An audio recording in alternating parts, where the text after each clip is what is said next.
So, welcome to this week of commentary. We're going to look into the news of this week and what's been going on with media, YouTube drama, anything of the sort. Right now we got some pretty interesting lists of stuff. We got a new director for the Star Wars movie, which is controversial now, and apparently aliens in Miami. And don't forget, Logan Paul is now agreeing to pay what he should have been paying a long time ago.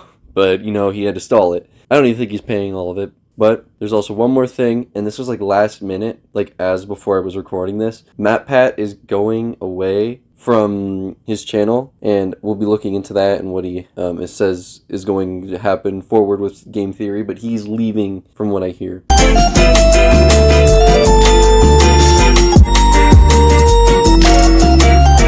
First thing we're going to talk about in this video is the new director for Star Wars. Her name is Sharmeen.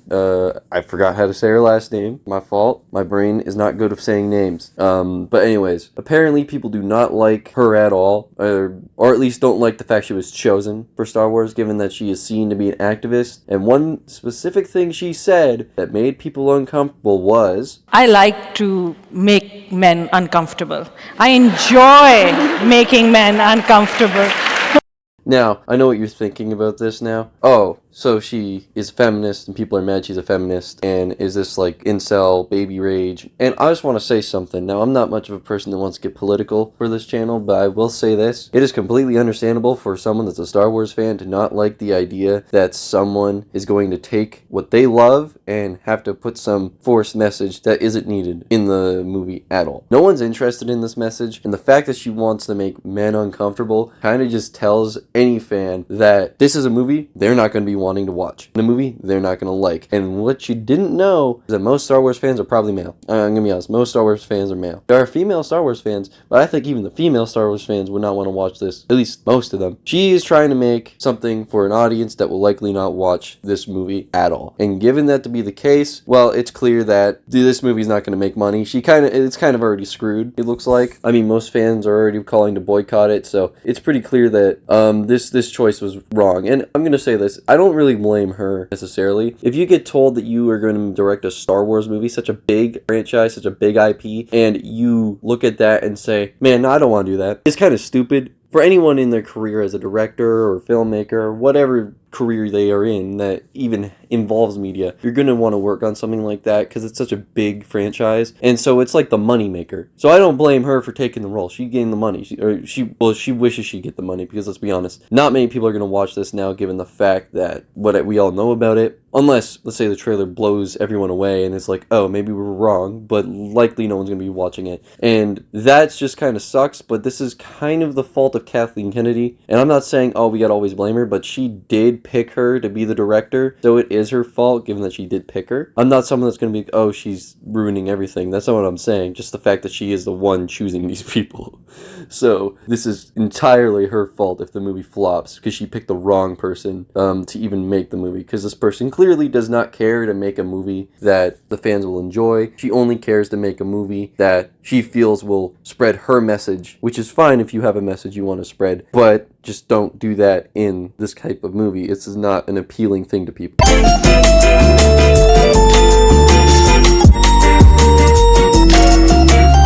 So on New Year's, there was apparently a alien sighting in Miami, like giant shadow aliens. And I'm going to be honest with you, I think it was just high teenagers, given the description of how everyone's looking into it. And if you look into videos, any video showing it, you don't see anything. There is no sign of like an alien or even a giant alien. And I always find it funny with these alien sightings that every single time they do have like quote unquote footage, it always ends up being the most blurry footage ever. We can film things in the best quality with a phone, but we can't film anything with the best quality with alien sighting, because it's easier to fake something with a poorly a phone or anything with poor quality. It's easy to fake things like that in that way. So that's why I think that people were agreeing to just be like, oh yeah, definitely real, definitely a real sighting. I think it's real. Now, more of it was also the fact that police did come, right? And there were videos of people screaming and running. But the likelihood is that there was some issue going on in Miami, which is not a surprise. It's Miami, and it freaked people out. Maybe a gunshot or something, right? Because, I mean, it's New Year's. People are going to go crazy on there. They're drunk. Who knows what's going to happen? It's a bunch of people intoxicated, likely high. And if people are, let's say, seeing these aliens, they're likely high, freaking out, and they pull out their gun. I mean,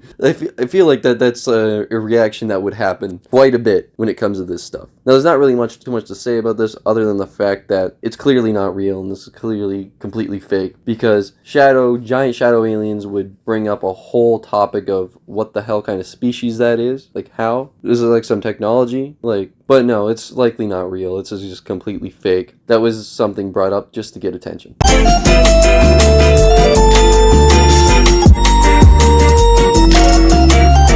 Next thing I want to talk about is the Logan Paul paying everyone back for his scam on CryptoZoo. Now, a lot of people were saying the reason he wasn't paying everyone back was likely because, well, the issue with it mainly came down to the fact that if he did pay anyone back, it likely would be him admitting guilt. So I think he's now figured out a loophole to make it where it's not as incriminating. I'm not 100% sure because I'm thinking you're still paying people back and admitting guilt, so you still could get in trouble for it. But I don't know. I think he's not doing everything in the exact way that everyone's hoping. He's not paying everyone the full amount, right? But he is paying people back money. And I'm very vocal about this one thing, and that is I do not feel bad for people who fall for these scams, right? There'll be these and I mean scams like crypto scams specifically, because crypto is such a dangerous thing to get into, and people know that it's not that trustworthy, and the fact that so many people were so willing to pay anything that could get them money when it comes to crypto just makes me feel like I shouldn't feel bad, because you put yourself in a position where you should have realized maybe I shouldn't trust this, maybe this is a stupid investment, but no, you instead just were blind of greed and got a bunch of money. Now, I might get hate for not feeling bad for these people who get scammed, but it's hard. Like I said, crypto like this, like NFTs and all this, is so well known to be not that good of an investment that people should just not be buying into it in the first place. And the fact that people are just makes me wonder what the hell is going on. But also, like I said, he's planning to pay people back, which is great. I like it. As you know, the drama started off with CoffeeZilla, who exposed him about a while ago, and I think a little bit over a year ago, and he was going back and forth saying he wasn't scamming anyone and saying he was, and then he apologized and said he didn't know he was scamming anyone, but it kind of looks like he's not actually not knowing this. He likely did know this, but either way, that's the gist of it, is that Logan Paul is finally deciding to pay up what is owed, which is good. Now, like I said, I still don't feel bad for the people that were scammed, because I just don't understand why people are still falling for this stuff, but that's just me.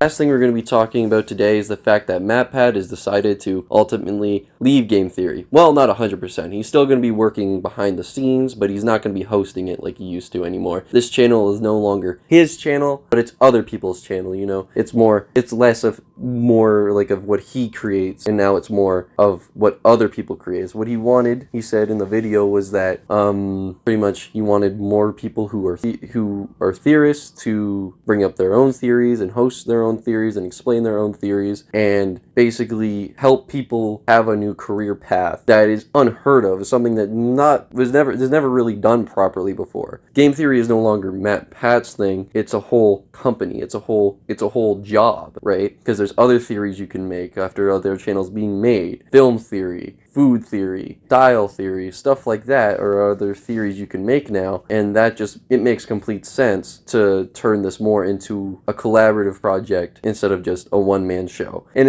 game theory and stuff like that has always been a bit of a collaborative project. He's had employees and he's had other people host certain videos, but they weren't game theories. They were just separate other topics and separate other kind of series on his channels that people were talking about.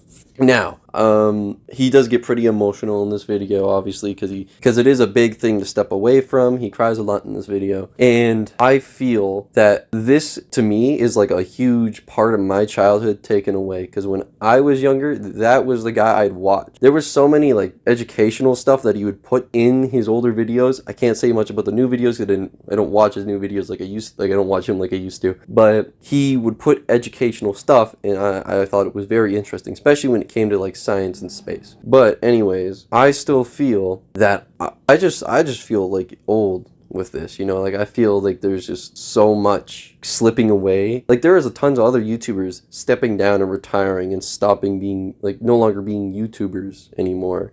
They may upload occasionally, but that's not their job anymore. They're not doing it because they've made what they've made. They don't need to continue. Them continuing was just more of like, sometimes it would feel like an obligation or just something to do for the audience that they've built. But now they're starting to step away because it's not in it for them anymore, and it's a lot of work to get into YouTube. Because if you want it to be a career, you got to make schedules for stuff. You got to make sure you're uploading consistently and work long hours, right? And that's why it's hard for a lot of people to get into YouTube, because if you have like school or work, it's hard to put a lot of your time into making YouTube videos, right? Because once you are big enough, once you have a following, you can make that your full-time job and just work on all that, and it won't be a problem with your schedule. But to have to work around a schedule while having other stuff on top of it while you're building your career is a difficult thing. But that doesn't change the fact that once you do have a career of it, it still does get very taxing, because you have to also like evolve your content, and that's what Game Theory has been doing for a while, is evolving their content and doing more. And doing more means more work, and that means having more employees, of course. And MatPat just feels it's just a lot on him that he now wants to just put away now and just want to leave to the side for someone else. And that was his main consensus. Now he says he's still going to make stuff. He's planning to make an ARG